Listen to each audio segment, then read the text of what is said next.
La narcocultura en el Ecuador nos gusta, la queremos ver. ¿Por qué nos atrae tanto? Griselda Blanco, la serie preferida por los ecuatorianos, así como pasó con la serie Pablo Escobar o el Chapo Guzmán. Esta serie, Griselda Blanco, una narcotraficante colombiana, es la primera en el top 10 de los más vistos en el Ecuador. ¿Pero por qué? La serie de la narcotraficante Griselda Blanco es el número uno de las 10 cosas más vistas desde que se estrenó el 25 de enero del 2024. Y esto no es nuevo, pues porque las historias de estas siempre están como entre las preferidas de nosotros los ecuatorianos en las plataformas digitales. En el 2021, en el top 10 de los más vistos en el Ecuador en Netflix, aparecería la biografía del colombiano Pablo Escobar, uno de los mayores, ya saben, de la historia, mientras que en el Amazon Prime, si bien no existe una clasificación como tal por países, al escribir la palabra esa, hay una oferta de más de 50 películas y series. Un 70% son producciones latinas o con protagonistas cuyos personajes son mexicanos o colombianos. Si se hace el mismo ejercicio de búsqueda con la palabra nature o naturaleza, hay un total de 17 documentales. Increíble. Griselda Blanco, la conocen, interpretada por Sofía Vergara, es la historia de una mujer que construyó un imperio de esta naturaleza valorado en más de 1.500 millones de dólares en base a la blanca en los años 70. Blanco, al igual que otros capos cuyas producciones se volverían un éxito, en ninguna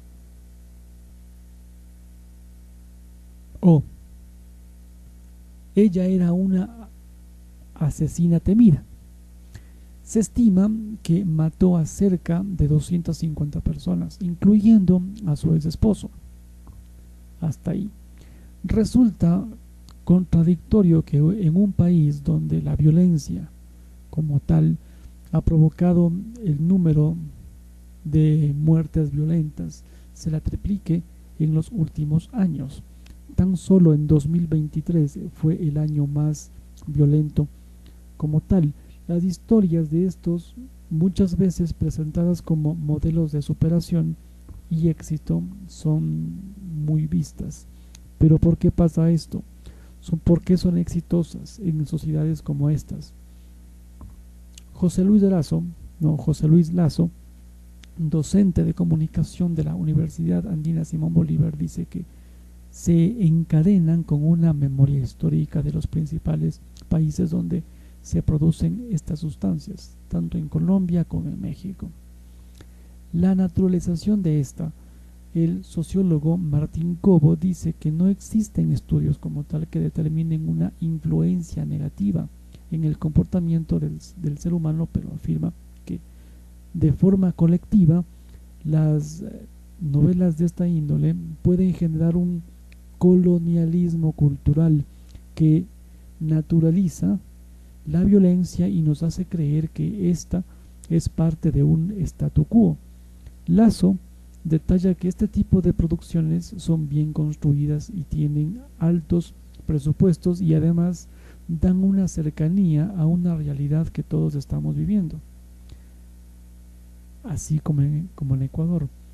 Cobo agrega que el atractivo es la curiosidad, pero por saber cómo funciona el mundo de este. Existe morbo, sí, y eso refleja en los altos niveles de rating. Si eso puede impulsar a la gente hacia este negocio, tal vez sea la idea errada.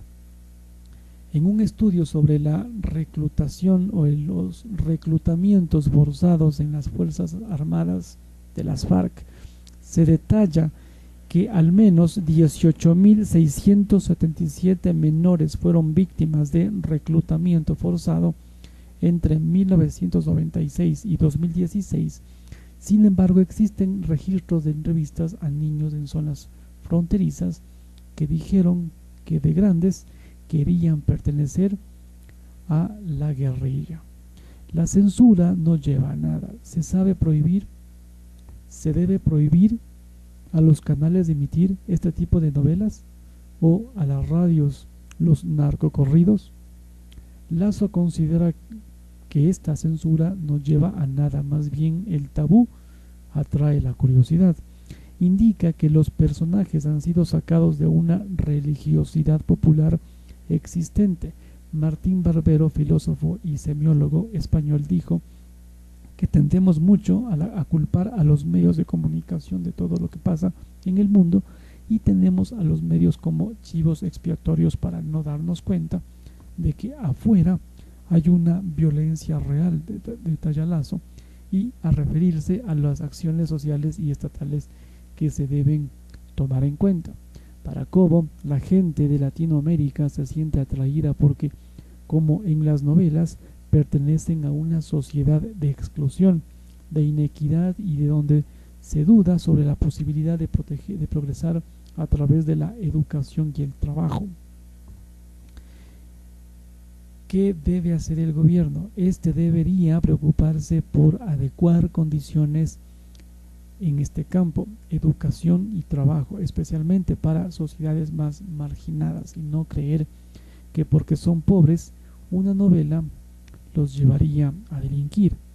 Ofrecer más contenidos. Si la solución que se plantea expertos es tener este tipo de contenidos, pero también otros de donde elegir, de la misma temática, desde la academia.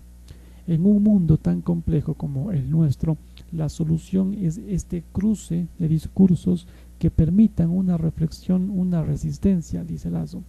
Por su parte, Omar Rincón, profesor de investigación de la Universidad de los Andes de Bogotá, se pregunta en la entrevista con Nueva Sociedad en 2013 o 2015, si se debe censurar o quitar estas narconovelas, y responde negativamente no, apuntando que hay que seguir haciéndolas porque la historia es un duelo de relatos y la ficción es la mejor manera de contarla.